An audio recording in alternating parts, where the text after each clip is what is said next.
Hello everyone and welcome back to Dr. Creepy. In tonight's episode, we're heading deep into 8 most disturbing true Pacific Northwest small-town horror stories, unsettling encounters from fog-covered streets, rain-soaked forests, and remote coastal towns where the silence feels wrong and the woods seem older than the people living beside them. From houses hidden under constant mist, to footsteps echoing on empty docks long after midnight, to strange figures watching from tree lines that never end. These stories come from places where help is miles away, roads twist into the dark, and the forests feel like they're breathing. If you're new here, make sure to like the video, subscribe, and hit that bell icon so you never miss a new true horror stories. Now get comfortable, and let's start.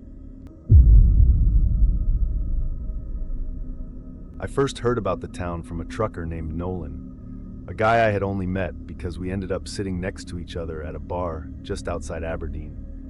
I was in Washington for work, driving through logging towns and coastal routes to map out sites for a company project. Nolan asked where I was headed next, and I mentioned I might take some side roads through the peninsula to get photos before sunset. He stopped chewing his ice for a moment and stared at me like I had said something insane. "Whatever you do," he told me, lowering his voice, "don't drive through Clearwater after dark. And if you do, don't use your high beams. Hell, don't use any lights." I thought he was joking. Clearwater wasn't even on the map as a town, just a speck of grid roads and a few unnamed structures beside the forest. I laughed awkwardly, assuming it was some local folklore or trucker superstition. But Nolan didn't laugh with me. He kept his eyes fixed on me like he wanted to see whether I understood the seriousness of what he had said. "They turn everything off at exactly 8:13 every night," he continued. "Every house, every street lamp, every damn thing. They don't want to be seen." "Seen by what?" I asked. He shook his head. "Not what. Who?" I asked him how he knew, but he only muttered something about a delivery he had to make years ago. After that, he refused to say another word about it. An hour later, he left without so much as a goodbye, leaving me alone with a story I wasn't meant to take seriously, but did. Because the look in his eyes wasn't a joke. I didn't plan to drive through Clearwater. But the next day, after spending hours photographing the shoreline, I got stuck in a long detour. A rock slide, a closed road, something the GPS rerouted me around. And the only alternative path that made sense was a narrow stretch of county road leading directly through a blank patch of forest. Clearwater.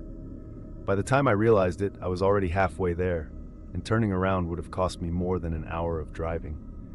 The sun was dropping fast behind the fog, turning the sky into that bluish-gray PNW dusk that never quite looks like daylight or darkness.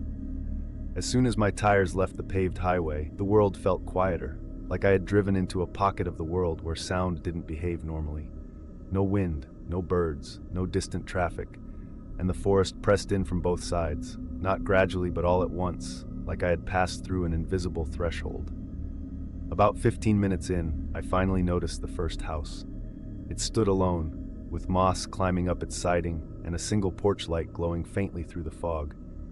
Normally, a light like that would feel comforting on a lonely road. But this one looked wrong.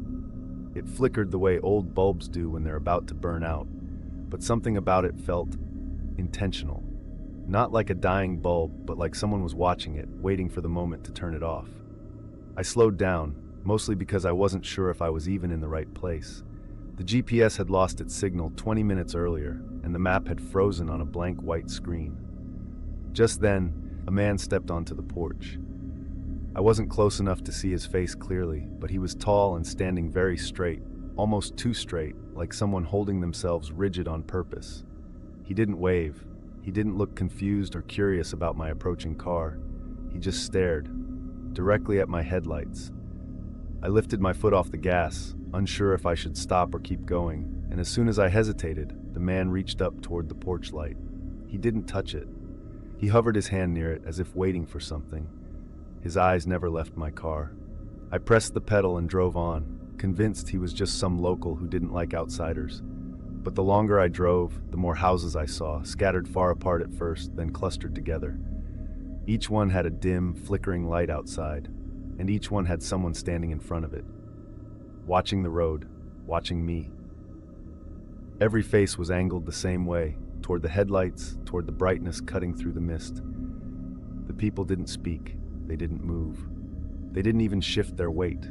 It was as if they were all waiting for something. Then I checked the time on the dashboard, 8:11 p.m. My stomach dropped. The trucker's voice replayed in my head with perfect clarity. They turn everything off at exactly 8:13. I looked around again. More houses, more people, all staring as if they knew the time better than I did. The fog thickened as I passed deeper into the town, swallowing the road behind me. 8:12. I hadn't believed Nolan. Not really. But as the digital clock clicked closer to 8:13, my heartbeat thudded so loud that it felt like it was vibrating the steering wheel. Something told me not to stop. Don't slow down. Don't look at them again. Just get through the town before every light went out. The transformation was instant and absolute. One moment, porch lights glowed in the fog, small circles of sickly yellow. The next, they blinked out like someone had cut the entire town's power in a single synchronized motion. Every window went black, every porch went dark, every figure vanished into the shadows. My headlights were suddenly the only source of light anywhere in the forest. And that's when I heard the first knock. Not on my window, not from a house, on the roof of my car. I froze, gripping the wheel so tightly I felt my nails digging into my palms. I wanted to believe it was just a falling branch, but nothing had fallen onto the windshield. Nothing skidded off the back. It was a clean, sharp knock directly above my head. Then came another and another. 3 slow, deliberate taps. I hit the gas.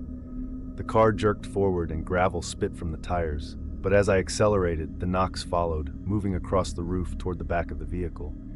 Then, impossibly, they shifted to the trunk. Something was crawling on the car. I didn't dare look in the rearview mirror at first. My mind conjured images of a person lying flat, gripping the edges, lifting their head to stare through the back window. My breath fogged the glass in front of me, and the air inside the car felt suddenly colder. Then, just as the knocks reached the far edge of the trunk, they stopped. I didn't slow down. I didn't breathe. I didn't blink. The road curved sharply, and for a moment I thought I was losing control. The fog was thicker than anything I'd ever driven through, more like smoke than mist. The trees leaned in so close that their branches scraped the sides of the car. My headlights barely cut through it. And then something appeared in the beam. A shape, tall, thin, standing directly in the middle of the road. Not a person. Not an animal. It was too tall to be either. Its limbs were too long, hanging low at its sides, and its shoulders were narrow in a way that did not look human. The fog clung to it like a second layer of skin, making its outline flicker. I slammed the brakes. The seatbelt locked across my chest with a force that knocked the wind out of me. The car skidded to a stop just a few feet before I would have hit it. But the shape did not move. It didn't flinch, didn't lift its head, didn't turn. It simply stood there, angled slightly toward the glow of my headlights, like the people on the porches had been. I thought for a moment that maybe it was a trick of the fog, some tree trunk warped by the mist. But then it did something no tree would ever do. It shivered. Not a full body movement, but a twitch, like muscles adjusting beneath skin that was stretched too tightly. Then it lifted one arm. The limb rose slowly, unnaturally smooth, until it pointed directly at my car. I didn't wait to see what happened next. I jerked the wheel and swerved off the road, narrowly avoiding the thing as the car bounced violently over uneven ground. Branches whipped against the windshield. The tires churned through wet soil and pine needles. I fought to keep the wheel steady as the forest blurred around me. When I finally burst back onto the road, the car jolted from the impact, but I didn't stop. The shape was gone. The fog thinned. The trees opened slightly. And then I saw a sign, barely lit by the fading reach of my headlights. Leaving Clearwater, please visit us again. I didn't stop driving until I saw the glow of a distant gas station miles away, far outside town limits. Only then did I pull over and stumble out of the car, gasping for air like someone who had been underwater too long. My hands shook uncontrollably. When I finally walked around to check the roof and trunk, I found 3 long, deep scratches carved into the metal, directly where the knocks had moved. Not dents. Scratches. As if something with fingers had dragged them across the surface. When I later returned to Aberdeen and told the story to Nolan, he didn't look surprised. He only nodded slowly, staring into his drink like he already knew every detail. "You're lucky," he said. I asked him why. He didn't look at me when he answered. "It only goes after the lights. You kept driving. You didn't turn them off." I didn't ask what would have happened if I had. I didn't want to know. I never drove through Clearwater again. I won't even look at that area on maps. But sometimes late at night, when I'm parked outside my house, I swear I hear something tapping softly on the back of my car. 3 slow, deliberate knocks, almost like it's waiting for the lights to go out.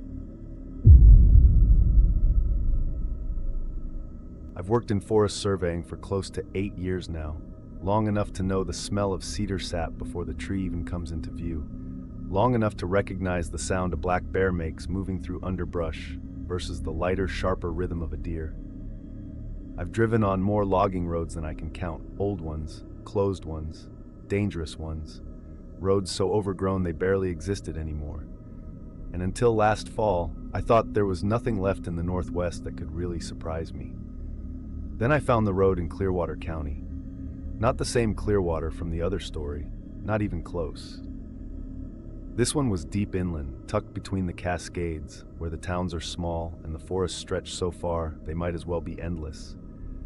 I had been assigned to map out areas affected by an old wildfire, checking soil erosion, tree regrowth patterns, all the stuff no one ever hears about unless it goes wrong. My partner called out sick that morning, so I went alone. The air was cold, thin, and smelled faintly of wet ash. I followed the coordinates the company gave me and turned off the main access road onto one of the older trunk lines. The morning light pushed through the fog in weak beams, giving everything that pale, ghostly look that forests get in the Northwest. For the first 2 hours, nothing unusual happened. I checked in, took photos, logged soil readings. It was normal, quiet, even peaceful in a lonely sort of way. At around noon, I stopped to eat. I'd pulled off into a clearing that looked like a retired staging area, flat, somewhat open, with rusted equipment pieces half buried in moss. I ate sitting on the tailgate of my truck, breathing the cold air and listening to the remarkable absence of sound. No chainsaws, no wind, just faint dripping from the melting fog. When I finished, I hopped back into the driver's seat and checked my route. I needed to cut across a ridge to reach my next plot point. The map showed one logging road heading up that ridge, but when I drove toward it, no entrance appeared. Instead, I saw something else. Another road, one I had never seen before, cut sharply into the slope at an angle that looked too fresh to be natural, but too old to be newly carved. The gravel looked disturbed, but not by vehicles. There were no tire tracks, no footprints, no sign of equipment. It was simply there. A pale strip of earth leading upward into trees thick enough to block most of the sun. I got out of the truck and stepped toward it. The roadbed was compacted, but faint grass had begun growing along its edges. It was maybe 10 feet wide, sloped gently, and yet had somehow felt unnatural, like it was created not by machinery, but by something carving a path while trying to imitate one.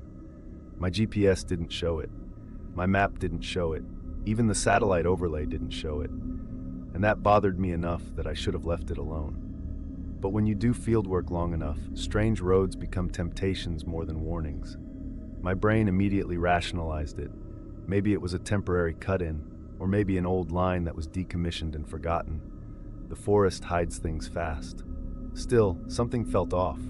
I should have listened to that feeling. Instead, I engaged four-wheel drive and started up the road. For the first few hundred yards, the only unusual thing was how the canopy above seemed to close tighter the farther I went. The trees leaned inward at angles I didn't like, trunks too straight and too evenly spaced, like something planted them with exact intention. The deeper I went, the darker it got, even though I knew it couldn't be more than mid-afternoon. Eventually I stopped because I saw something ahead. Abandoned cars, 4 of them, all parked neatly along the roadside like they had pulled over for a break. Their colors were faded, as if they had been sitting there for years. Shades of rust, peeling paint, collapsed tires. One was a station wagon from the 80s. One was an old forest green pickup. One was a faded white sedan. And the last was a silver SUV, maybe 10 years old. That last one bothered me most. It shouldn't have been there, not with how quickly this road had vanished from records. I got out to inspect them, telling myself it was standard procedure. Document everything, report the hazard, get out. But curiosity pulled harder than professionalism. The station wagon's windows were dusted over, opaque with grime. I wiped one clean and peered in. The interior looked normal at first glance. Sun-faded seats, trash on the floor, a forgotten coffee cup. But then my eyes locked onto something on the passenger side. A shoe. A child's shoe. Bright blue, barely aged, sitting upright on the seat like it had been placed there intentionally. I pulled away, unsettled. Something about the shoe felt wrong, not because it existed, but because it didn't match the decay around it. I checked the truck next. The forest green pickup's doors were locked, and the interior was empty except for a sun-bleached flannel shirt on the back seat. Dust lined the dashboard. Nothing unusual, but the sedan. As soon as I approached, a smell hit me. Not rot, not death. Dirt, fresh soil, damp and mineral-rich, like something had been dug up recently. I looked inside the trunk through the crack between the lid and the bumper, but it was too dark to see much. I tried the handle. It didn't budge. When I circled back to the driver's side window, I noticed something else. Mud. Thick smears of it on the interior windshield, as if someone inside had pressed their hand against the glass. The streaks weren't random. They formed lines, almost like writing, but not in any language I knew. More like upward dragging marks from fingers trying to make shapes.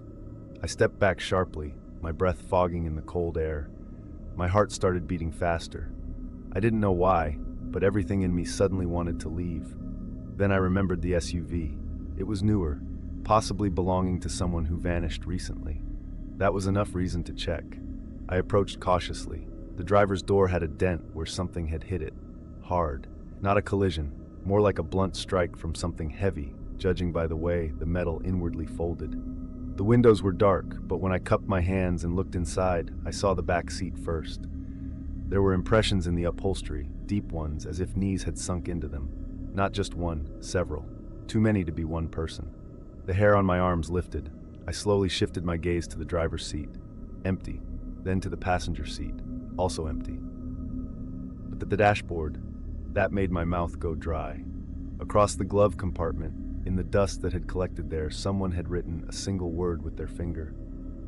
Run, I stepped back, violently this time, nearly tripping on a rock. My breath came out in sharp bursts, and my chest tightened as if the road itself was shrinking around me. I turned to head back to my truck and froze. There were prints on the ground. Not tire tracks, not footprints, not animal tracks. Shallow, circular depressions in the soil, each about 6 inches across, perfectly spaced. Too perfect. Whatever made them walk with uncanny precision, each step placed exactly the same distance apart. They led from the forest edge, right up to the SUV, and then around it, and then... My stomach twisted. They continued toward my truck, fresh ones, clearest near the driver's side door. Something had walked directly up to my vehicle while I was inspecting the cars. I swallowed hard, scanned the tree line, and felt a tremor of fear I hadn't felt since childhood. The forest was silent, dead silent. No wind, no insects, no distant calls of wildlife. Just stillness, and then a sound. Soft, deliberate, a clicking noise. It came from the trees on the left side of the road, like two stones tapping together in a slow, rhythmic pattern. Click, pause, click, click, longer pause, click. I backed toward my truck while watching the trees. The sound grew louder but didn't change rhythm. It was purposeful, like communication or mimicry. When I reached my door, I didn't look back at the road. I didn't check the cars again. I didn't breathe until I shut myself inside the cab and locked the door. My keys slipped in my trembling hands, but I got the engine started, and immediately regretted turning on the headlights, because the beams illuminated the road ahead, and the trees weren't the same shape anymore. Their silhouettes leaned forward, unnaturally bent, as if something had twisted the trunks when I wasn't looking. Shadows spidered across the gravel in branching patterns, spreading outward like reaching limbs. Then I saw movement, something dark shifting between the trees, tall enough that its upper half blended into the canopy.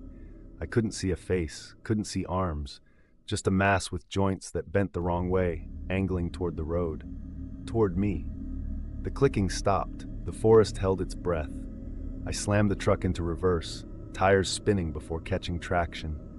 Gravel sprayed behind me as I backed down the road faster than I should have dared. The overgrown road scraped branches against my doors like clawed hands dragging along the metal. When the first curve appeared, I nearly lost control. The truck fishtailed, skidding sideways, but I corrected it by sheer luck. Something moved in the trees again. Closer now. Much closer. A tall outline stepped near the road, and for a split second, the headlights caught it through the branches. Its shape was wrong, its proportions stretched, and its head, if it even had one, tilted unnaturally as if listening. I tore my eyes away and kept reversing until the clearing finally came into view. When my tires hit the open gravel of the staging area, I spun the truck around so fast dirt blazed outward in a dusty arc.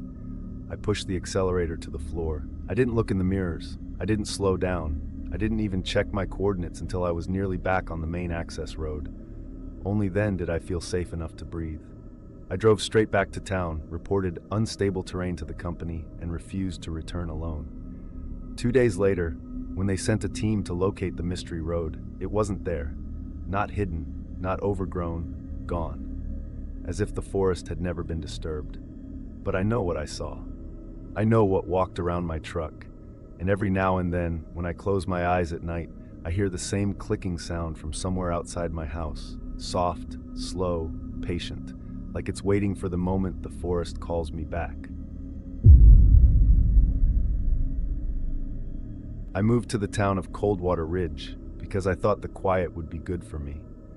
I'd spent the last 6 years living in Seattle, constant noise, constant people, constant pressure, and after the job burnout hit me harder than I expected, I realized I needed distance. Real distance. Not the kind where you take a weekend away and pretend that's enough. I needed to disappear for a while, get my life in order, figure out why I'd started waking up every night with my heart racing for no reason. Coldwater Ridge seemed perfect. A forest town tucked between mountains with only one road leading in and out. The kind of place where neighbors actually knew each other's names. Small, quiet, peaceful. Or so I thought. I rented a little cabin near the edge of town, just far enough from the center that I didn't hear the occasional logging trucks rumbling through. The cabin sat on a slope overlooking a cluster of homes below. Neat little houses, damp with the constant PNW drizzle, each one perfectly spaced like beads on a string. One house stood out. Not because of its appearance, it was perfectly ordinary, but because of the person who lived in it. The first time I saw him was on a rainy evening about a week after I moved in. I was washing dishes, staring out the fogged kitchen window, and I noticed a figure standing in the yard of the house directly below mine. At first, I thought someone had stepped outside to grab firewood or check on something, but the longer I watched, the more I realized he wasn't doing anything. He was just standing there, in the rain, no jacket, no umbrella, not moving.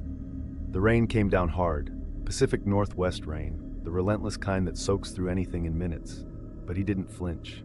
His posture was unnervingly straight, his arms down at his sides, head tilted slightly upward as if looking at something invisible. I checked the time. It was 4:17 p.m. I assumed he'd go back inside soon. He didn't. At 5 p.m., he was still there. At 6 p.m., the rain intensified. It splattered against my window in cold sheets, but the man didn't react. He didn't readjust, didn't shift his weight, didn't wipe his face. He didn't even blink, as far as I could tell. That was when unease crawled up my spine. By 7:30 p.m., the sky had darkened into a heavy bluish haze, but he remained a motionless shadow in the storm. Cars drove past occasionally, their headlights sweeping across him, but he didn't look at them. He didn't look at anything, just up. At 10 p.m., when he finally moved, turning slowly, stiffly, and walking back into his house, I realized I had been standing at the window for nearly an hour, staring at him without meaning to. I should have brushed it off. People have their quirks. Maybe he needed fresh air, maybe he was grieving, maybe he was sleepwalking. There were 100 explanations that made more sense than the one beginning to grow quietly inside me. Something about him wasn't normal. 2 days later, the rain returned, as it always does in that part of Washington, and so did the man. Same yard, same posture, same upward tilt of the head, same absence of movement. This time I watched from behind the curtains, not wanting him to catch sight of me. The rain poured harder than before, the kind that feels like a physical force slamming into roofs and windows. Yet he didn't move. Hours passed, he stayed. Around 9 p.m., I couldn't take it anymore. I put on a jacket, ran down the slope toward his yard, and stopped at the edge of his property. "Hey!" I shouted over the rain. "You okay?" No answer. He didn't so much as twitch. I stepped closer. "Sir, are you all right?" Still nothing. I was close enough now to see his face, illuminated by the faint glow of the porch light behind him. His eyes were wide open, but unfocused. Rain streamed down his skin, dripping off his chin. His lips hung slightly parted, but not like he was breathing heavily, more like he was frozen in mid-thought. "Do you need help?" I tried again. No reaction. I finally reached out, intending to lightly touch his shoulder. Before my hand made contact, he inhaled sharply, a single sudden breath, and turned his head toward me. His movement wasn't natural. It wasn't human. It was too smooth, too controlled, like a puppet being pulled by invisible strings. His eyes locked onto mine, or through mine, with an intensity that made every muscle in my body tighten. Rainwater poured down his face, but he didn't blink it away. His lips moved slightly, as though he was about to speak. But what came out wasn't speech. A low, gurgling whisper slid from his throat, wet and suffocating, like water trying to push through mud. I stepped back immediately. "Okay," I said slowly. "I'm going to call someone to check on you." His head tilted farther, almost unnaturally far, like a branch bending in a storm. The whisper grew louder, but still not words, just sound. Wet sound, like someone breathing underwater. I backed away, heart pounding, rain soaking my hair and clothes. When I reached the slope, I turned and ran, not caring how terrified I looked. I didn't sleep that night. The next morning, the rain stopped. I looked outside. He was gone. No footprints in the mud. No clothes left out to dry. Just an empty yard, as if he had never been there. I almost convinced myself I had imagined it. Stress, burnout, isolation, making me see something strange when it wasn't. Maybe he had been grieving someone. Maybe he had some kind of condition. Maybe I misinterpreted everything. But that illusion shattered a few days later. I went into town to pick up groceries and decided to casually mention the man to the cashier, a woman in her 60s with kind wrinkles and sharp eyes. "Your neighbor?" she repeated, pausing mid-scan. "Tall man? Grayish hair? Lives alone?" "Yes," I said. "I think so." She gave me a long, searching look. "You must be mistaken." "No, I'm not. I've seen him twice now, stands outside in the rain for hours." Her eyes narrowed. "Honey, nobody's lived in that house for 10 years. I felt cold. "That can't be right." "It is," she insisted. "The man who lived there, David Moore, he drowned in the river a decade ago. People around here don't like talking about it. It was a horrible thing." I swallowed hard. "But I've seen someone in his yard, more than once." She didn't answer at first. She looked around, as if making sure no one else was listening. "They say he was found standing in the river before he went under," she murmured. "Just standing there, chest deep. Not moving, staring up at the sky. They tried to call out to him, but he didn't answer, didn't respond at all. Then the current took him, and by the time they pulled him out, it was too late." My stomach dropped. "They found water in his lungs," she continued quietly, "but they say he was already gone before he slipped under, like something else had taken him, somewhere inside himself." I didn't want to believe her, but I couldn't ignore what I had seen. When I got back home that evening, I checked the house below mine again. Everything appeared normal. Curtains drawn, porch empty, no sign of life. I went to bed telling myself it was a coincidence. Stress, imagination, a stranger passing through, anything besides what the cashier hinted at. Around midnight, rain began tapping softly on the roof. I rolled over, trying to fall back asleep. Then I heard something familiar, a steady dripping sound. Not outside, not on the roof, closer. Inside the house. I sat up. The sound grew louder, more insistent, water splashing onto wood. I reached for the lamp and turned it on. My breath caught in my throat. In the corner of my bedroom, where the shadows pooled deepest, stood the same man. My neighbor, the one who had drowned. Water streamed from his clothes, soaking the floor. His eyes stared upward, unblinking, as rainwater dripped from his hair. But there was no hole in the ceiling, no leak, no reason he should be drenched. I froze completely. He slowly lowered his head and looked at me, and when our eyes met, I heard that same suffocating, watery whisper leak from his throat. I tried to scream, but the sound wouldn't come out. His lips parted, water spilled out, cold, dark water hitting my bedroom floor. He took one step toward me, then another. I scrambled backward across the bed, heart slamming against my ribs. He reached out a hand, fingers stiff, dripping, pruned like he'd been submerged for hours. I bolted for the hallway, sprinting barefoot as the sound of water followed behind me. I didn't stop running until I burst out my front door into the cold rain. When I turned back toward the cabin, the doorway was empty. No water, no footsteps, no drenched figure, just silence. The next day, I called a realtor and put in a request to break my lease. I moved out of Coldwater Ridge within a week, but I never forgot his face, or the way he stood so perfectly still while the rain washed over him. Sometimes when it storms at night, I still hear that gurgling whisper in my sleep, like it's lingering somewhere just outside my window, watching, listening, waiting for the rain to return. I booked the cabin because it looked quiet. Quiet was something I desperately needed after the year I'd had, losing my job, losing my partner, losing my sense of direction. I wanted to be somewhere with enough space to think, far from the noise of the city, far from the reminders of everything that hadn't worked out. So when I found a listing for a small rental cabin in the Olympic foothills, a place with almost no cell service and only a handful of neighbors, I booked it for a full month. The listing mentioned nothing strange, just peace, nature, and solitude. I arrived late in the afternoon when the sun was already sliding behind the hills and the mist crept low between the fir trees. The cabin was older than the pictures suggested. Wood faded to a silvery gray, roof sagging slightly on one side, but it had charm, and it felt safe. Isolated, yes, but safe. Inside, the place smelled faintly of cedar and dust. Real wood floors creaked under my boots. The living room had a stone fireplace, a threadbare rug, a small couch, and a single wooden rocking chair in the corner. The kitchen was clean but dated, with appliances that looked older than me. Upstairs was a loft bedroom that overlooked the living area. It wasn't luxurious, but it was mine, for the month at least. I unpacked, made tea, and settled onto the couch. The quiet was everything I hoped it would be. No cars, no buzzing notifications, just the distant drip of rain on the roof and the occasional groan of old wood adjusting to the cool night air. At around 10 p.m., as the fire dimmed to a warm glow, I said aloud to myself, maybe this trip will actually help. And then, from somewhere deep inside the cabin, I heard a faint whisper. Help. I sat up straight.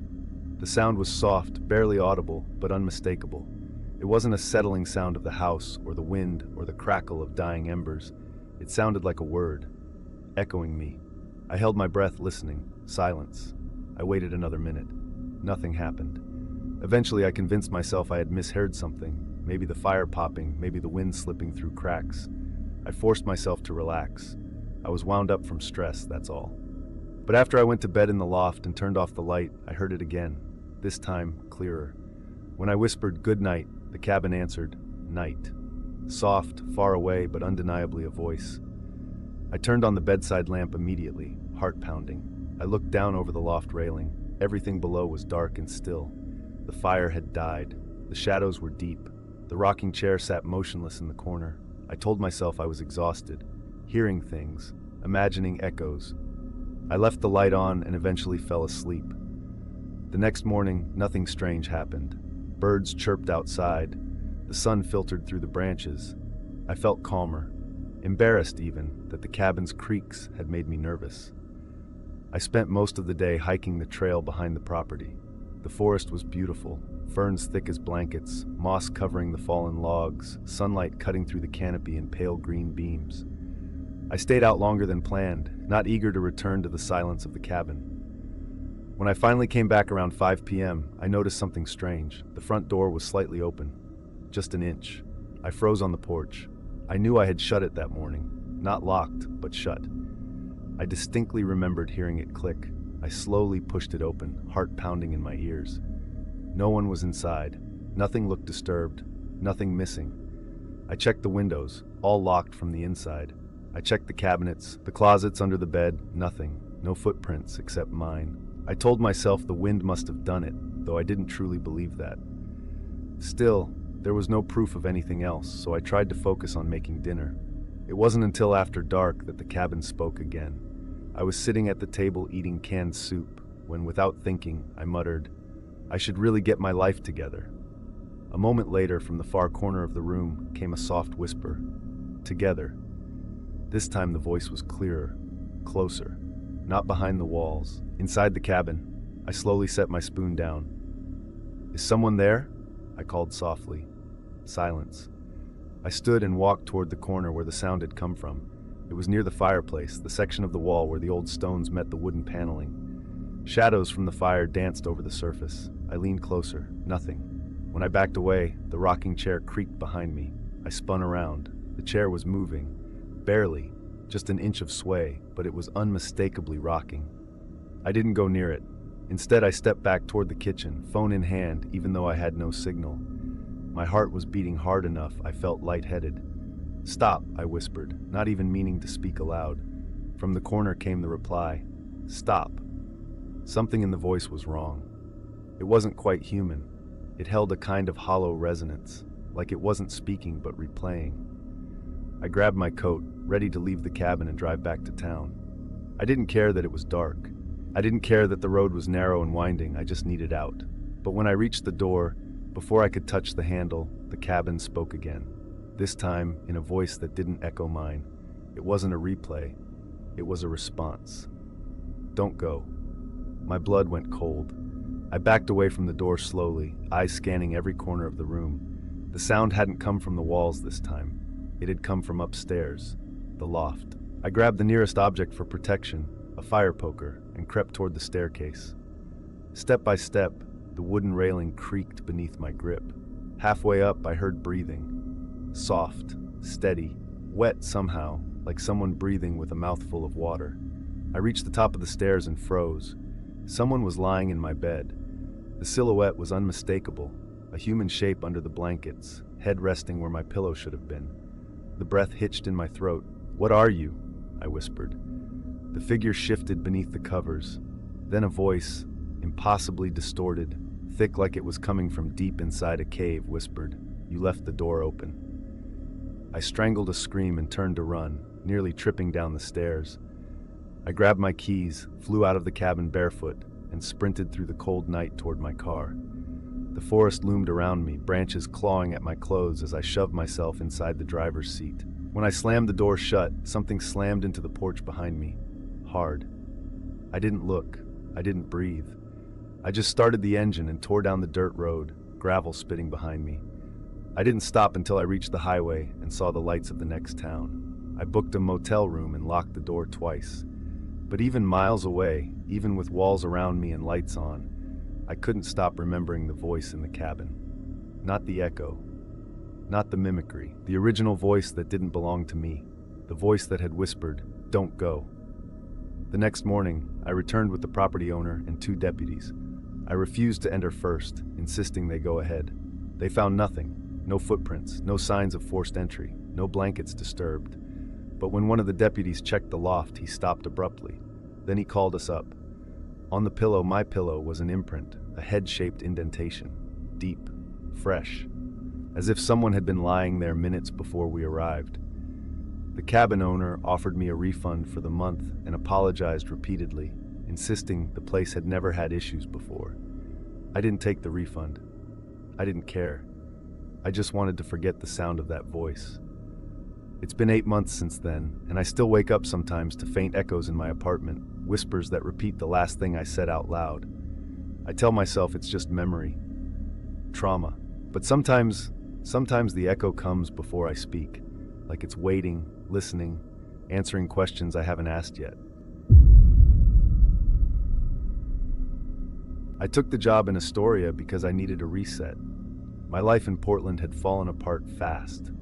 The breakup, the layoff, the constant noise and pressure, and I wanted something quieter, something that didn't remind me of everything I had failed at.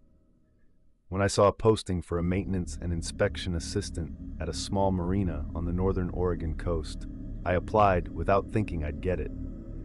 But 2 weeks later, I was living in a rented room above a bait shop, with a view of the Columbia River and starting a job that mostly involved checking ropes, cleaning slips, and reporting damage to the harbor master.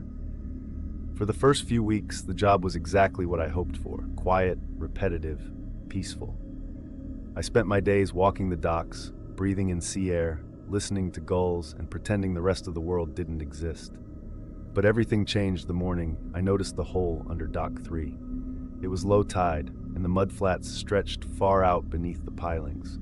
I crouched down to check for rot, scanning the beams with my flashlight, when I saw a dark opening in the mud, about 4 feet high and 3 feet across. A tunnel entrance, almost perfectly oval. At first, I thought it was natural erosion, the tide carving a groove under the structure, but the edges were too clean, too smooth, like something had dug it intentionally. I pointed my flashlight inside. The beam disappeared into darkness. The tunnel slanted downward farther than the light could reach, and the mud inside was untouched. No footprints, no drag marks, no claw marks. Just a long, smooth passage leading into the unknown. When I told Marcus, the harbor master, he frowned deeply. "There's no tunnel," he said flatly, not even looking up from his paperwork. "Marcus, You saw shadows," he interrupted. "Driftwood makes weird shapes, mud shifts, don't worry about it." "But that's an order." The abruptness of his response rattled me more than the tunnel itself. Marcus wasn't the kind of guy who snapped. He was calm, steady, almost painfully ordinary. But when I mentioned the hole, his whole body stiffened like I'd said something I shouldn't have. After that, I couldn't stop thinking about it. 3 days later, at the next low tide, I went back. The tunnel was still there, bigger even, at least a foot wider than before. And this time, something else caught my eye. Near the entrance, half buried in mud, lay a small object. A boot, child-sized. I swallowed hard and crouched down. It was fresh, not waterlogged, not rotted, not covered in barnacles like anything left on the shoreline for long should have been. It looked placed. The mud around it was undisturbed, smooth and perfect, except for the slight sag of the boot's outline. I picked it up. The smell hit me immediately. Not rot, not sewage, not seaweed. Soil. Fresh, clean soil. The deep kind you dig from beneath layers of untouched earth. Why would a boot smell like dirt instead of salt water? I dropped it instinctively, my heart starting to race. Something wasn't right. I backed away from the tunnel, suddenly aware of how quiet the marina was. No gulls, no wind. Even the lapping waves seemed muted. Then, from deep inside the tunnel, I heard something faint. A single splash, followed by a second, then a third. Footsteps, in water, slow, deliberate, coming closer. My breath caught and I stumbled backward, nearly slipping in the mud. The footsteps grew louder, echoing slightly against the tunnel walls. They sounded heavy, too heavy to be a child, too heavy to be any animal I knew.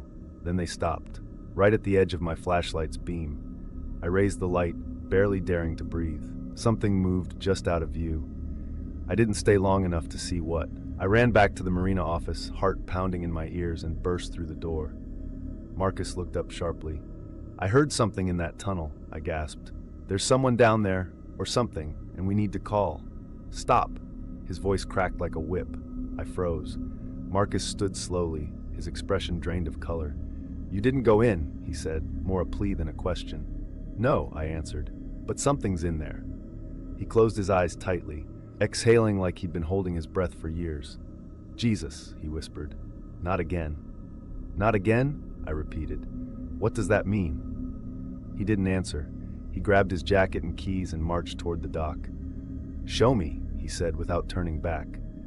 When we reached the spot, the tide had risen just enough to cover the tunnel entrance. Only a small gap remained visible beneath the dock beams. Marcus stared at it with a look of quiet horror. "Damn it," he muttered. "Thought they filled it." "They?" I asked. Marcus didn't answer immediately. He knelt, pushing his hands through his hair. "You need to listen carefully," he said. "And when I'm done talking, you're going to go home, pack your things, and leave Astoria, tonight." He was trembling. "Marcus, what's in that tunnel?" He didn't look at me when he replied. "They dig," he murmured. "Always digging, always moving, and when the tunnels reach the docks, people go missing." My blood turned cold. "Who?" I whispered. Marcus shuddered. "Not who. Not anymore." Before I could ask anything else, a deep thud shook the dock. We both jumped. Another thud. Closer this time, then another. Wood creaked, bolts strained. The The dock vibrated beneath our feet. "They're moving," Marcus said, his voice barely holding together. "They're waking up again." I stepped back instinctively. The thuds grew louder, traveling beneath the dock toward us, like something massive crawling through the tunnel system. "Marcus, we have to go." He didn't move. His eyes were fixed on the water below. "That's how it started last time," he whispered. "First the tunnel, then the sounds, then the hands." Hands? Before he could explain, something shot up from the gap in the dock, pale fingers gripping the edge of the beam, long and thin, coated in mud. I screamed. Marcus grabbed me by the arm and yanked me backward just as more fingers appeared, curling around the wooden plank. One hand, two hands, three. A crawling mass rising from below. Something began pulling itself upward. Something too long, too jointed, too pale to be human, dragging up out of the tunnel with wet, sucking sounds. We ran. Marcus shoved me toward the main walkway, shouting, "Don't stop! Don't look back!" I listened. Behind us, I heard wood splinter. Something heavy hit the surface. A guttural, choking hiss filled the air. Not quite a growl, not quite a scream. I didn't turn around. When we finally reached the office, Marcus slammed the door shut and locked it. He was sweating, shaking, gasping like he'd run years instead of seconds. "They've been down there," he panted, "longer than any of us know. Every few years, they tunnel close enough that someone hears something they shouldn't, or sees something, and every time, someone dies." My voice trembled. "What are they?" He didn't hesitate. "Leftovers." "Of what?" "Of what came before us," he said softly. "Before this town, before any town. They're not supposed to reach daylight anymore. But the river keeps shifting, and the mud keeps changing, and they keep digging." "How do you stop them?" I whispered. "You don't." We left the office together, making sure no one else was around to wander near the docks. Marcus told me to pack immediately and not tell anyone what I'd seen. He promised he'd take care of sealing the tunnel entrance before nightfall, but he didn't look confident about it. I drove out of Astoria that evening, shaking the whole way. I didn't stop until I was 2 hours inland at a rest area, where I tried to sleep in my car. But I couldn't. Not after what I saw. Not after what I heard. Because as I lay there, eyes closed, trying to hold on to the illusion of safety, I heard something faint beneath the rain. A slithering, a dragging, a scraping sound on wet concrete, like something digging under the ground, coming closer. When I sat up, heart hammering, I looked at the drainage culvert near my car. A small, mud-coated hand was reaching out of it, slowly, searching. They weren't just under the docks. They were everywhere. The earth was soft enough to move. Everywhere the tunnels could grow. Everywhere people stopped listening. I never believed in the strange things people said about the Pacific Northwest fog until the night Marin disappeared into it. Fog isn't uncommon in our town. We live in a valley carved by ancient glaciers, surrounded by steep forested slopes that trap mist like a bowl traps water. On autumn nights, the fog slides down the mountains fast, rolling in thick, white, silent waves. Some mornings, you wake up and can't even see your own porch. People used to joke that the fog had a mind of its own. But after what happened, the word joke doesn't come to me so easily. My name is Evan, and 2 years ago I moved to Autumn Ridge, a tiny, quiet Washington town that felt like a place where nothing ever happened. It had a single cafe, a hardware store that closed at 5 p.m. sharp, and a population that hovered around 650. It also had Marin. She was my neighbor, lived in the small yellow house at the end of Willow Bend Road, just across the gravel lane from mine. We weren't close at first, just friendly nods, casual greetings, occasional small talk about gardening or weather. That changed the night the fog came early. It was late October, cold enough that our breaths turned white. I was stacking firewood on my porch when I heard a door slam from across the road. I looked up to see Marin standing on her porch, hugging herself tightly. "You okay?" I called out. She hesitated before answering. "Do you hear that?" I listened. At first I heard nothing except wind stirring the leaves, but then underneath it, faint, delicate, almost too soft to notice, came a sound like distant humming or whispering, a low rhythmic pulse in the fog creeping down the hillside behind our houses. It was wrong in a way I couldn't explain. "Probably just the wind," I said, not believing it even as the words left my mouth. Marin didn't look convinced. "It's been doing that every night this week," she murmured, "but tonight feels worse." Before I could respond, the fog touched the first row of trees by the slope.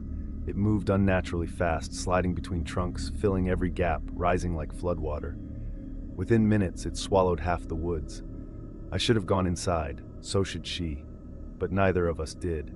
We stood frozen, listening to that strange humming grow louder, no longer like wind, but like many voices whispering at once, overlapping, harmonizing in some eerie, impossible pattern. The fog reached the bottom of the hill. "I don't like this," Marin said softly. She stepped off her porch. "Wait," I said. "Where are you going?" "Just want to see." Her voice was distant, unfocused. "It sounds like it's calling." Calling. The word made something in my stomach twist. "Marin," I said sharply, "don't." But she wasn't listening anymore. The fog wrapped around her ankles, swirling like pale fingers curling gently upward. She walked forward slowly, eyes wide, pupils dilated as though hypnotized. I moved toward her. "Please." She didn't. She walked straight into the thickest patch of fog and disappeared. Not like someone walking out of view, like the fog swallowed her whole. I ran after her, heart in my throat, stepping into the wall of white. Within a second, everything vanished. Trees, houses, road. The world became a blank, colorless void. I couldn't even see my own hands in front of me. "Marin!" I shouted, voice muffled by dense moisture. "Where are you?" No answer. Just the humming, louder now, vibrating through the air like a chorus rising in intensity. I stumbled forward blindly, arms outstretched. "Marin!"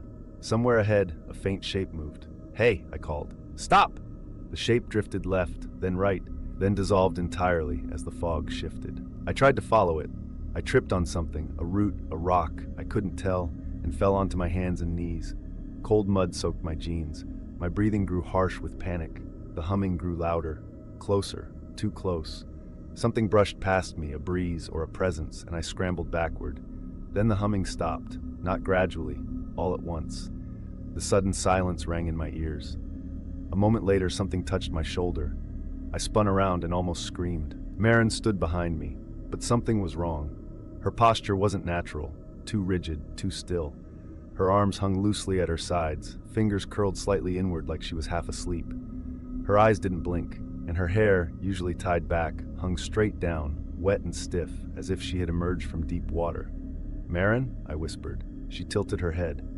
Not like a curious person, like something testing the limits of its neck. Then she said my name, but she didn't say it like herself. It came out too slow, too practiced, as if she was learning how to shape the word. "Ivan." Her voice didn't echo. It stayed flat, deadened by the fog. I backed away. "We need to get out of here." She didn't move. "Come on," I urged. Her eyes locked onto mine, unblinking. They looked darker than usual, too dark, almost absent of light. Finally, she took a single step forward, then another, and then she walked past me, not looking at me anymore, not responding to my voice, heading toward the direction of the houses. I followed closely, terrified to lose sight of her again. Within minutes, the fog thinned, and the glow of porch lights appeared in the distance. We stepped out onto the gravel road, and just like that, the humming stopped completely. Everything went silent again. "Marin?" I tried once more. She didn't respond. She walked up her porch stairs, opened her door, and went inside without a word. The door clicked shut behind her. I stood outside for several minutes, unsure of what I had just witnessed, before returning home and locking every window. The next morning I knocked on her door. No answer. I knocked again. Still nothing. Finally I left, shaken and confused. I spent the day trying to convince myself the fog had played tricks on both of us, the kind of sensory distortion that happens when visibility drops and panic rises. Maybe I imagined the humming. Maybe she was in shock. Maybe nothing supernatural had happened. But that evening, when the fog began to descend again, I saw her through the window, standing in her kitchen, completely still, facing the wall. I walked over and knocked on the glass. She didn't react. I knocked harder. Nothing. Her face was angled slightly downward as though she were studying the floor. Her hair hung stiffly again, wet although it hadn't rained. "Marin," I called through the window. "Are you okay?" Her head twitched, not turned, twitched, a quick, unnatural motion. Then she turned toward me, but not fully. Her body stayed facing forward while her head rotated almost 40 degrees farther than seemed comfortable. Her eyes stared directly into mine. Again, she didn't blink. I stepped back, breath hitching.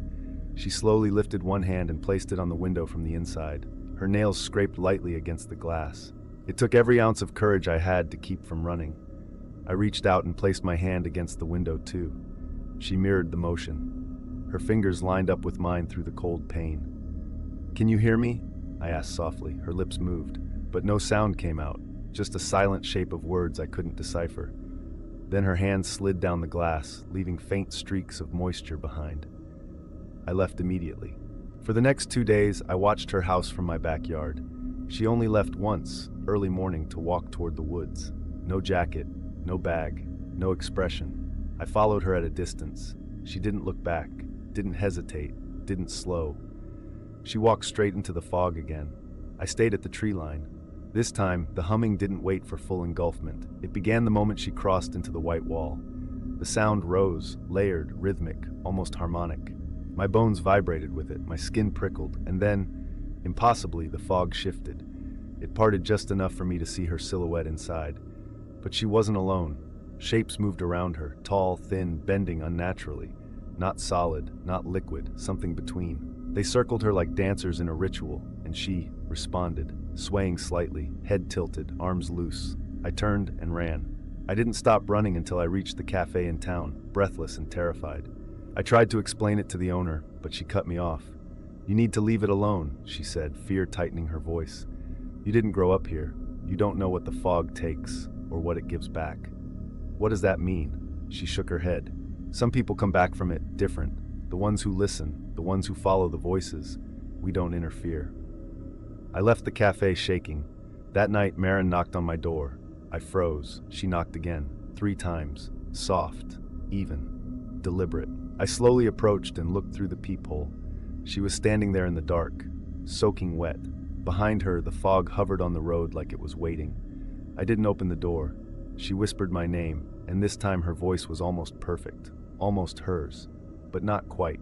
Something underneath it didn't fit. "Evan, come outside." "No," I whispered through the door. "I can't." "Come outside." Her voice strained, stretching syllables unnaturally. I stepped back slowly. She pressed her forehead gently against the door. "We want to show you," she whispered. "We?" Silence. Then, a long, low hum rose behind her. Multiple voices layered into one. I backed away from the door, shaking uncontrollably. After several minutes, the humming faded. Her footsteps receded. The fog lifted. I never saw her again after that night. Her house stayed dark for weeks. Eventually, a realtor sign appeared on the lawn. The town didn't search for her. No one filed a missing persons report. People in Autumn Ridge don't do that when the fog takes someone. I moved away 2 months later. But even now, in my new apartment miles inland, I sometimes wake to the sound of humming outside my window.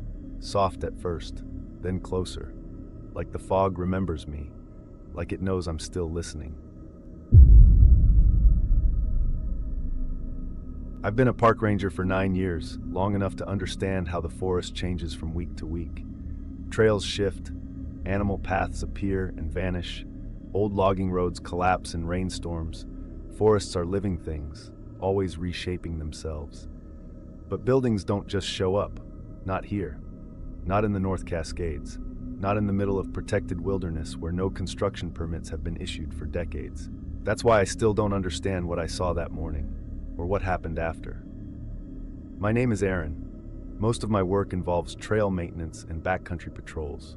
Early October is my favorite time. Cool air, changing leaves, fewer tourists. On the morning everything changed. I hiked out before sunrise to check storm damage on Ridge Trail, a route I'd walked at least 50 times. Nothing felt unusual at first. The forest was quiet. Fog drifted lazily across the ground. A few birds stirred in the canopy but stayed silent. I hiked about 4 miles before noticing something odd. A smell I didn't recognize. Not rot, not wildfire, not the clean scent of rain-soaked earth. Something chemical, sharp, faint but unmistakable. I slowed my pace, scanning the trees. Maybe a hiker spilled fuel, or someone abandoned equipment. But the deeper I went, the stronger the smell became, until it hit me in a sudden wave. It wasn't fuel, it wasn't any chemical I knew. It smelled like sterilized metal, the scent of a hospital corridor. And then I saw the building through the fog.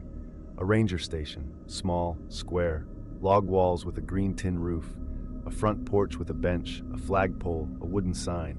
It looked old, older than any structure built in the last 30 years, but it was clean, perfectly preserved, no moss on the logs, no rot, no leaf litter on the porch, no sign of wildlife scratching or nesting. I froze mid-step. This structure wasn't here yesterday. I was sure of it. The trail was direct, predictable. I walked it 3 times a week. There was no turnoff I'd missed, no hidden valley, no slope where a building could be tucked out of sight. It was simply impossible. I slowly approached, every instinct tightening in my chest. The morning fog thickened as I neared the porch, swirling around the railing in unnerving spirals. The chemical smell was strongest here, sharp enough to sting my nose. The wooden sign above the door read, "Ridge Outpost to Sea, 1964. We didn't have a ridge outpost. We never had. My hand hovered over my radio, debating whether to call it in. But something in me hesitated. Not fear, not yet, but the strange sense that if I announced it out loud, something irreversible would happen. So instead, I knocked gently on the door. The sound echoed strangely, as though the interior were larger than the building suggested. Hollow. Too open. No answer. I tried the handle. It turned easily. The door creaked open. The smell hit me first, stronger inside, almost metallic enough to taste. The second thing I noticed was the temperature. It was cold. Not like a drafty cabin cold, more like walk-in refrigeration cold. Frost clung to the windowsill. In October, I stepped inside. At first glance, the station looked normal. Filing cabinets, a desk, a corkboard with faded papers, a radio console. But nothing was right. The papers on the desk were blank, every sheet, perfect white. The radio console wasn't plugged in. The map on the wall showed trails that didn't exist, routes winding into valleys that weren't real, rivers that ran in impossible directions, mountains mislabeled with names I'd never heard. Faint pencil marks dotted the map, small X's scattered across the wilderness. One X sat directly on my location. I backed away instinctively, hitting the desk behind me. My heartbeat thrummed in my ears. What the hell? Something shifted in the corner of the room. Not loudly, just a soft sound like fabric settling. But the air grew colder. My breath steamed out in front of me. I forced myself to look. Someone was sitting in the far corner, a ranger. At least the uniform matched ours, olive green shirt, brown pants, badge patch. But the face wasn't right, pale, too pale, almost translucent. Eyes wide and glassy, reflecting the dim light without focusing on anything. The ranger sat perfectly still, hands resting on their knees, posture unnaturally straight. "Hello?" I whispered. No reaction. I stepped closer, swallowed hard, and tried again. "Hey, are you okay?" Nothing, not even a blink. I moved slowly around them, trying to see the name tag, but there wasn't one, just a blank metal plate on the chest. The skin looked wrong, too smooth, like wax. My hand trembled as I reached out and stopped inches away from their shoulder. Their chest wasn't rising. They weren't breathing. I stepped back, pulse spiking. "Oh God!" Before I could reach my radio, a metallic click echoed behind me. The ranger station door slammed shut. The instant it closed, the radio console crackled to life, despite having no cables, no wires, no power source. Static burst through the speakers. Then a voice emerged. My voice. "Hello? Hey, are you okay?" My stomach dropped. The radio repeated it again and again, looping, warping, distorting. My own voice becoming hollow, stretched, unnatural. The room dimmed, shadows lengthened. The wax-faced ranger's head began to tilt very slowly, far too slowly to be human, until their glassy eyes locked onto mine. I stumbled backward. The radio squealed with sharp feedback, then a new voice layered beneath mine. Not human, not close. From the static came a whisper, "Stay." The temperature plunged. My breath fogged violently. The figure in the corner began to stand, stiff, jerking motions like a puppet pulled by too many strings. I didn't wait. I lunged for the door, twisted the handle, and felt it resist. The knob felt frozen solid as if fused to the frame. Behind me, footsteps dragged across the floor, slow but steady. The voice on the radio whispered again, "Stay with us." "No," I slammed my shoulder into the door. The wood cracked but didn't give. I rammed it again, and on the third hit, the ice seal broke. Cold air exploded outward as the door flew open. I sprinted outside into the fog, heart hammering so violently I felt dizzy. I didn't look back. I didn't want to see what was following me. The fog outside was thicker now, swirling violently in unnatural eddies. The chemical smell burned my throat. Every part of me screamed to run, and I did. Branches whipped my face. Footsteps pounded behind me, too heavy, too rhythmic. The forest seemed to shift, trees rearranging subtly, paths bending in ways I didn't recognize. I stumbled onto the trail, nearly falling. Behind me, the fog bulged outward, shapes moving inside it, silhouettes too tall, too thin, too many joints. I ran until my lungs burned. When I reached the trailhead, the fog stopped abruptly, just stopped, like hitting an invisible wall. I collapsed onto the ground, gasping for air. When I looked back, the forest was perfectly still. No building, no ranger, no fog. Just sunlight piercing through the branches. I radioed headquarters immediately, voice cracking, asking for backup. They searched the ridge trail for 6 hours. No outpost, no building, no footprints, no frost, nothing. Except one thing. Pinned to a tree near where the outpost should have been was a blank metal name tag, identical to the one on the figure's chest. Cold to the touch, too cold. I transferred out of the region a month later. I still work as a ranger, but I won't go anywhere near Ridge Trail. Not after what I saw. Not after what I heard. Because sometimes, when I'm on night patrol in my new district, my radio crackles, even when I'm not touching it. And through the static, faint and warped, I hear my own voice say, "Stay with us." My father used to say that some towns don't die all at once. They hang on like stubborn patients, breathing slower each year, heartbeat growing quieter, but never fully going still. I never understood what he meant until I moved to Cooper's Timber, a nearly forgotten logging town tucked deep in the Pacific Northwest. I took a temporary mechanic's job at the municipal garage after leaving Seattle, trying to rebuild my life after a rough breakup and a career burnout. Cooper's Timber was the sort of place where time didn't seem to work right. The days were quiet, the nights too dark, and everything carried the same mossy smell of old forests, reclaiming what humans had tried to carve out. And then there was the mill. Even after decades of abandonment, the sawmill dominated the valley. Its rusted towers pierced the fog, its broken windows stared like hollow eyes, and its massive steel whistle, mounted high on its final standing smokestack, loomed over the town like a dead sentinel. According to town history, the mill shut down after the fire of '89. Nearly a dozen workers died that night, trapped by collapsing beams and suffocating smoke. The whistle, once used to mark shift changes, had blown 3 times during the fire, even though the heat had already melted every control line. Local folklore claimed the whistle still blew before tragedies. I thought it was superstition. I was wrong. The first time I heard it was my 13th day in town. It happened just after dusk when the fog rolled thick through the streets. I was walking home from the garage, hands shoved deep in my pockets, hood pulled tight against the cold drizzle that always seemed to fall this time of year.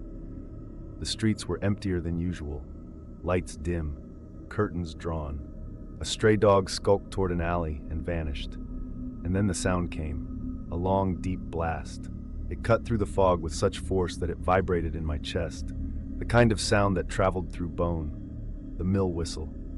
The mill's dead whistle, the one no one had been able to dismantle because the metal was fused after the fire. I stopped mid-step. The sound grew louder, echoing off the cliffs surrounding the town. Another blast, longer, more strained, like the whistle was being forced to scream through rusted lungs. A light flicked on inside a house down the street. A door opened. A woman stepped out, pale with dread. When she saw me, she froze. "Get inside," she shouted. "What?" I asked, but she was already backing through her doorway. Before I could speak again, an old man walking with a cane grabbed my jacket sleeve. His face was white as snow. "You hear that whistle?" he rasped. "That means someone's not making it through the night." "What are you talking about?" But he just shook his head, eyes full of a fear I didn't understand, and hobbled quickly toward the nearest porch. Windows slammed shut, lights went off, doors locked. Within 60 seconds, the entire town went still. Only I remained on the street, with that sound, that terrible sound. The whistle faded slowly, like someone running out of breath. The last note died out across the valley, leaving a ringing silence behind. I stared up at the mill through the fog. No lights, no movement, not even the shadow of wildlife, just the giant smokestack and the whistle perched at its top like a rusted gargoyle. The next morning, word spread that Gerald Payne had died in his sleep sometime during the night. Natural causes, the sheriff said. natural causes that aligned perfectly with the whistle's cry. Over the next 2 weeks, I heard it blow 3 more times. Each time, someone died. A woman found at the bottom of her stairs, a logger crushed by a falling tree, a teenager who drowned in the river. The town treated it like routine weather. They didn't question it. They didn't talk about it. They didn't even acknowledge hearing it unless someone pressed them. They heard it, though. I saw it in their eyes. Everyone heard it. Everyone except the sheriff. Sheriff Dalton denied it every time. "There's no working whistle," he insisted. "You're hearing echoes, metal shifting in cold air. Superstition kills more people than accidents do." But then why did the coroner always look shaken? Why did the townspeople hide during the fog? Why did the pastor start holding extra services after each blast? I decided to find out.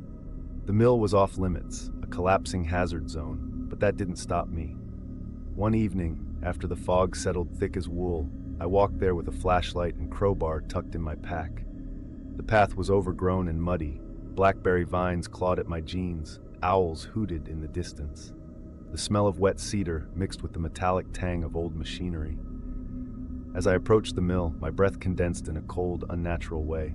Something in the air felt wrong, too heavy, too still. My flashlight beam jittered across broken beams and twisted metal. The main entrance was half collapsed, so I slipped through a cracked section of wall. Inside, the smell hit me. Smoke, char, old fire, not lingering from decades past, fresh, as if the fire were still smoldering somewhere deeper inside. I moved cautiously through the vast open space. Puddles reflected my beam. Rusted conveyor belts hung like skeletal ribs. Piles of ash slumped in corners. The whistle tower rose dead center, supported by thick girders. The ladder leading up was warped but intact enough to climb. I approached it, shining my beam upward. The whistle looked larger up close. Thick metal tubes intertwined like veins. The rust made it appear almost organic, like the fossilized remains of a creature perched above me. A cold wind swept through the mill. The ladder rattled. And then, I heard footsteps, soft ones, behind me. "Sheriff Dalton?" I whispered hopefully. No answer. I slowly turned. A figure stood near the entrance, partially obscured by fog drifting through the cracks. A man, shoulders slumped, wearing what looked like a burned work uniform. "Hello?" I said quietly. The figure didn't respond. He simply raised an arm and pointed up the ladder, at the whistle, at me. "I don't understand," I whispered. He pointed again, more forcefully. The metal groaned overhead. I took a step back. The air thickened. The fog swirled into the building in a strange pattern, curling around the figure's legs, rising around his torso, twisting upward toward the whistle like it was being pulled. A low hum vibrated through the mill. Metal shivered, puddles rippled. Then the figure spoke, not with a living voice, with a voice like steam forced through broken pipes. "Do not answer the call." I stumbled backward into a rusted support beam. "What call?" The figure's head tilted unnaturally, skin cracked and charred. "Do not climb." A blast ripped through the mill. The whistle screamed. It wasn't a clean sound. It tore through the building like a giant animal shrieking. Dust cascaded from the beams. The floor trembled. I covered my ears, but the noise wormed straight into my skull. The burned figure shuddered violently, then dissolved into smoke, like ash caught in a breeze. The whistle continued, long and punishing. I dropped to my knees, and then I heard something beneath the whistle's cry. Deep, human voices, screaming for help, screaming to get out, screaming the way the workers must have screamed the night the mill burned. The whistle was replaying the fire. No, reliving it. I crawled toward the exit, dragging myself across the cracked cement as the whistle howled. The fog thickened around me, hot and oily, stinging my eyes. The voices grew clearer. "Aaron?" I froze. Someone had spoken my name. "Help us?" No. No one inside the mill knew my name. I tried to stand but slipped in a puddle of soot-tainted water. A hand brushed my ankle, not grabbing, just touching, cold and desperate. I kicked free and scrambled out through the broken wall, gasping for air. The fog dissipated the moment I left the building. The whistle fell silent. I ran home. 3 hours later, someone died in an accident just blocks from my house. The whistle had warned again. Only this time, I wasn't the only one who heard it. Folks whispered about seeing shapes in the fog, hearing names being called. The next night, the whistle blew a second time, then a third. No one died on those nights. But something changed. The fog felt thicker, heavier. denser with every blast, and then people began hearing their own names whispered in the steam. The pastor heard it first, then the grocer, then my landlord, and then me. I woke at 2:14 a.m. to the sound of the whistle echoing across the valley, low, broken, calling. When it ended, the silence was suffocating. Then a whisper drifted through my open window. "Aaron," my blood froze. "Aaron, come back. The whistle wants me. The mill wants me. The dead want me. I've packed a bag. I'm leaving Cooper's Timber tonight. I don't know where I'm going, but I know I can't stay here. Because as I write this, the whistle is blowing again. Not loud, not mournful, soft, calling, coaxing, almost inviting. I hear footsteps outside, crunching gravel. Slow, heavy, deliberate. Someone or something is walking toward my door, and through the thin walls of my rented room, carried on a whisper of steam, I hear a voice I pray to God is only in my mind. "You heard the whistle. Now you must answer."